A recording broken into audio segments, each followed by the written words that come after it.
Hello and welcome back to the Nasty Metal Projections channel here at YouTube, and welcome to another album of the week. This, of course, is episode number 62.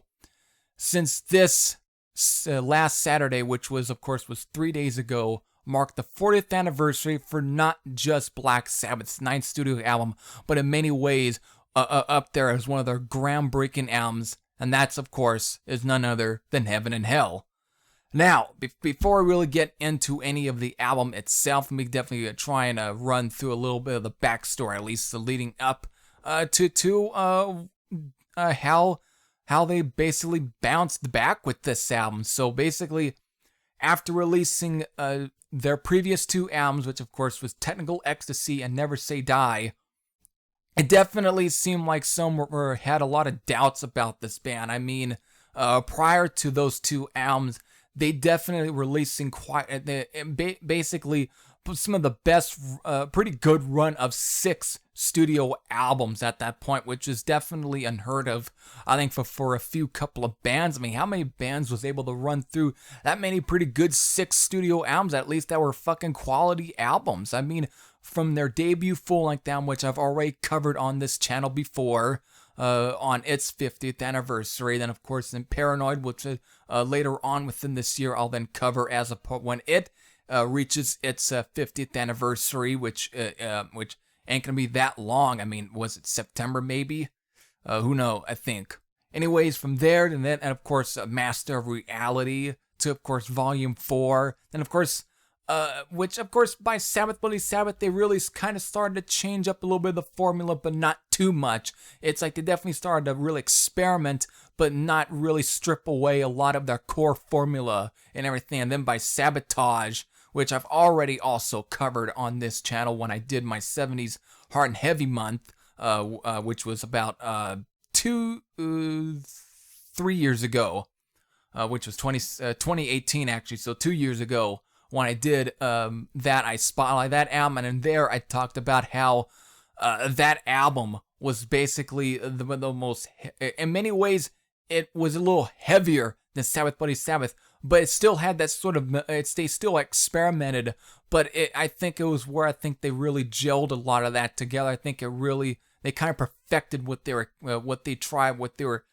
kind of leading on with Sabbath Bloody Sabbath, but they just perfected on Sabotage. But during that album, and then of course with Technical Ecstasy, it seemed like you can kind of tell that they were toning things down by Technical Ecstasy, because again, Sabotage still had plenty of hard hitters on that album, but that was also due to the fact that how if you looked into some of the lyrics and some of the inspirations for it, it was a little bit of an angrier period. And I talked about it in that album of the week video, how basically during that time they were going through some issues with a lot of their managers. They were going to court and everything to settle out stuff that they were never about the payments or whatever, what they were promised, which of course that was all kind of briefly pretty much talked in their song The Writ, which Ozzy wrote, and you can tell that where his emotions were on that song, and I would say it's up there one of the most brilliant created well-written songs from, because you can tell how fucking angry, mad, and just disappointed that the band was, and including Ozzy and their management and everything, and how where their heads were at that time. But after that, they definitely really started to really tone things down. Not to say that Technical Ecstasy had some pretty good, not to say that it had any really soft tracks. I mean, it's got its soft points. I mean, Black Sabbath did kind of flirt with a little bit of some softer kind of tracks, but I think the only time they really kind of hinted at really some of the stuff that you would kind of really hear on Technical Ecstasy kind of really began with Volume 4 with the song Changes, but they really expanded a lot on that song with Technical Ecstasy basically, and then of course that album definitely really forward with a lot of proggier stuff. Then they did Never Say Die and really went in even far more into the sort of commercial radio friendly rock of that. Even though I don't hate that album as much as many people do, I don't really consider it as the worst Black Sabbath album or as one of the worst albums like some tend to, but it definitely was just a departure from the real heavy material that they were known for with those first 6 albums. So with that though, during that time, especially if you were to got the vibe from the tours that they were doing, since of course it was bad enough for the band that when they were touring with Van Halen, that many have said that after that show, or at least after that tour, that Van Halen were like blowing Black Sabbath off the stage. And to be quite honest though, that probably more so comes back on the Black Sabbath's fault, because of they just weren't in a completely great time. At least they weren't in their heads weren't completely there in some ways, and definitely they were just going through the motions again and again. If you ever looked at to where it kind of began with Sabotage, and it just really escalated with that. And of course, even during those times, even some said that the albums were suffering from their attitudes at that point and their whole headspaces. And many were saying that obviously some were even part where it might even think were claiming that they were done, that there was no way that they could ever bounce back from that. It's like, I think that from a band that had a lot of hopefuls. I mean, from the beginning, critics were always very critical of Black Sabbath. I mean, some were when the first Black Sabbath album came out, they were kind of considering them one of the worst bands or whatever. But then people started to finally get what they were doing. But then by there, some of them saying that they were putting out 2 of the worst albums. It definitely seemed like that there just wasn't much of a light, I guess, at the end of the tunnel. It seemed like there just wasn't much of hope, I guess, for the band as some thought. But since given that Ozzy was definitely going through a lot of rough patches, I mean, with alcohol, getting into fights or arguments with fucking Bill Ward, and then maybe even once in a while, maybe butting heads with maybe Tony Iommi or Geezer Butler, he just seemed like, from the reports I've heard and from his side of the story, it seemed like that he made the decision to leave the band so he can go and find help, basically. But it seemed like he left permanently, and since they still seemed wanting to move forward, they had to find a replacement. But even then, some were seemed like from accounts, at least from like 1978 or 79, it seemed like when Ozzy left, they were almost seemed like the band was almost done. Like they could have easily split up by 1980, but that definitely did not become the case, because I think when Tony Iommi then finally ran it or looked into finding a new singer, I guess it wasn't that real hard to find one, because of the minute Richie Blackmore then gave former singer Ronnie James Dio his walking papers, it seemed like that he ended up that Ronnie James Dio then finally found a new job, a new band, and that definitely is probably due to Tony Iommi and maybe even Geezer Butler. I'm not completely sure who it was. I think it was Tony. I think that found him, and that was the replacement. So they found a new singer and former Rainbow singer Ronnie James Dio. And from there on, it seemed like there was still a light. There was at least still some hope. A little bit. Some very interesting, but it seemed like for a little while, even Geezer Butler was about to leave, until I think he got coaxed back in. Of course, they then acquired former Quartz member Jeff Nichols, who, of course, the late Jeff Nichols. And I think at one point he was going to be the bass player, I think, if I remember correctly. But then when they finally, Geezer Butler was convinced to return back, he just became more the guy that handled a lot of the synth work, and that's where we lead to this album here, which of course is none other than the groundbreaking Heaven and Hell. But also along for the ride for this album is also new producer Martin Birch, who also seemed to have been given his walking papers from no longer producing the rest of Richie Blackmore's stuff with Rainbow. So they found him, and what a fucking team. So here we are with Heaven and Hell.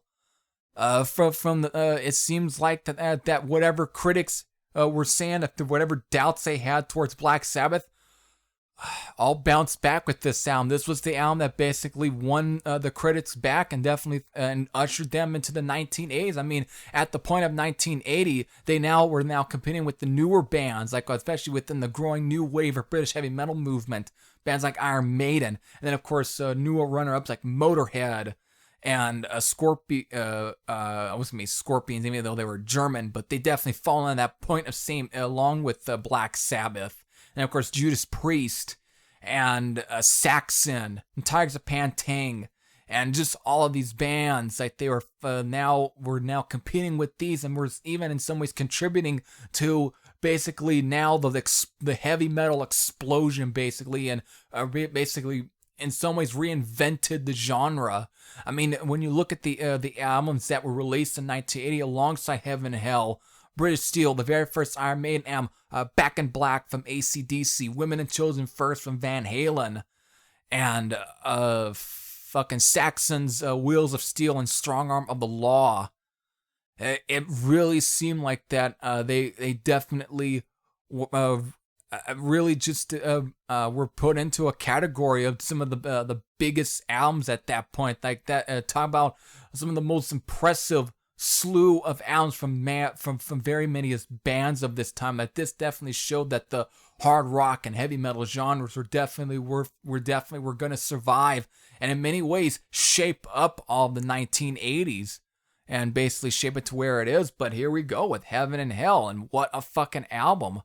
I mean, this is definitely you could tell that Ronnie James Dio definitely added a lot of his character and personality to these songs, because this is definitely some great run of songs here. I mean, it opens up with Neon Nights, which is one of the fastest songs I think at this point that Tony Iommi and co has ever come up with, because of it, just that riff and the way it just starts. It's just no bullshit, just hits right in, just the same way with the Ace of Spades just starts off from Motorhead, how it starts that album off. It's just right from the get-go, just a great fucking track, just a classic rocker. And of course the track after that, which is Children of the Sea, which is another great, well written fucking song from Black Sabbath. I mean, this song's like basically 6 minutes and actually 5 minutes and 30 seconds, but goddamn,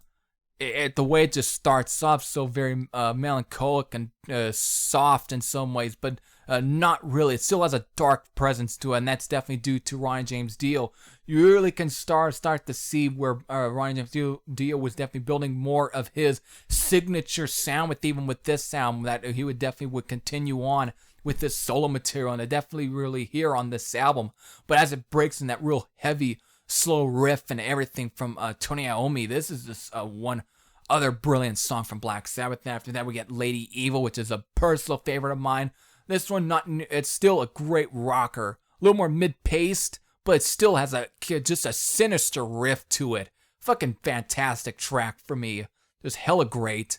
Then of course, one of the most iconic songs off this album, besides Neon Nights or Children of the Sea, or even Die Young. This song is the title track. I mean, 6 minutes and 56 seconds. It's like, over 6 minutes. This is a slow but fucking great track, though. I mean, the way it just starts off, but it has a way of building up to that fucking epic closing of the end, which is just fast. It just at points when it just starts to get faster than the later parts of the song and ends right there. It's like, what a way just a fucking well crafted track. There's a reason why I think for many reasons why Dio would definitely continue to play the song over the years. This was just definitely one of his crowning achievements, that even as a songwriter. But Tony Iommi was definitely the one that definitely brought a lot of the grit and guts to this song. Just what a brilliant team, fucking Ronnie James Dio and Tony Iommi. A brilliant fucking team. It's just too bad that Ryan James Dio is not alive anymore, because we'd still probably would be seeing some great fucking just more brilliant songwriting from this too. If they had if he had lived, hadn't died, I think Ryan James Dio and Tony Iommi was still continued forever. I think basically coming up with many material like this was a perfect fucking team. Just a great combination. Then of course. The second half of the sound starting off with Wishing Well, which is a little more lighter, more happy-go-lucky kind of track, but it's still a great song. I think you can kind of tell that Ryan James Dio, this is more of his, one of his main ideas. I mean, continuing on, I think bringing a lot of this elf kind of feel to some of this album in some ways. And of course, maybe some of the lighter weight tracks, maybe off from Rainbow and even on the album, say like Long Live Rock and Roll, which this song actually really wouldn't have been out of place off that album. But Tony Iommi just has a great dirgy guitar tone that just works for this. It definitely has that great feel. So another fine track for me off this one. Die Young. Kind of almost similar with the Children of the Sea, but in many ways it's even faster. It's like goes back to the pacing of Neon Nights. There's another classic fucking track. Fate's Warning actually would then do a cover of this song later on, and what a perfect track. It definitely and it fit very well with Fate's Warning. I mean, you kind of really can tell how influential this album was on a lot of the growing heavy metal bands for the time, especially the more underground bands for like for sure a lot of the Metal Blade era bands and British bands and everything. It's with this song alone you can tell. Then of course after that we get Walk Away, kind of in the same tradition as Wishing Well, but even more lightweight, I guess, in some ways, but still a very good track nonetheless. Again, other one that definitely is more of Ronnie James Dio's compositions, way more from him I really can get. Especially for the fact that it's still got that reminiscence of like Elf and Rainbow and some of that aspect. And of course, the very last song, Lonely Is the Word. One of my absolute favorite songs. I mean, this is a great closing track. It's a bit of a slower track too, but this also has another brilliant written song. Everything from here, the way it's just constructed and just well put together and everything. I just love this fucking track. I love the way it just closes it. I mean, the riff itself is another fucking dirgy, heavy riff that at times is very similar to the riff off of the Super Tsar off of Sabotage, actually. It kind of reminds me of the riff for that song in some ways. It just has that real almost mystical kind of riff to it, and just marching almost. It's just really kind of summons up even all the song for this one. This is, I think, in many ways, I can even, when I was on the Heavy Metal Rarities forums, there was an old thread called Loner Metal, which apparently, I guess, this would fall under that category, I guess. It just has, I should, one of these days, if I ever I say episode number 4 of my podcast, I probably should go into that thread and go on the ideas about it, or even just do a little video on it. I think it was a really interesting little topic, whatever, but I think this song right here would fall under that category as far as the themes for this song. So it's another great track and brilliant way to end it. So there you go. Heaven and Hell from Black Sabbath, an album that definitely reshaped Black Sabbath's career and definitely ushered the band into the 1980s. So with that, I know it doesn't hit it, so for the anniversary, I know plenty of you are definitely, or after this video, I'm probably going to be inspired to re-pull this album out, and maybe on its 4th anniversary, you probably had pulled this album out just to re-listen to it. I know it's a classic. I know plenty of people in the VC have definitely talked about the album plenty of times. I mean, this is definitely one of those, it's definitely considered an immortal album for at least the 1980s. What a classic album. So with that, I hope you all enjoyed. This is Every Thrash I say I'm out, and I'll see you all later. Take care, everyone.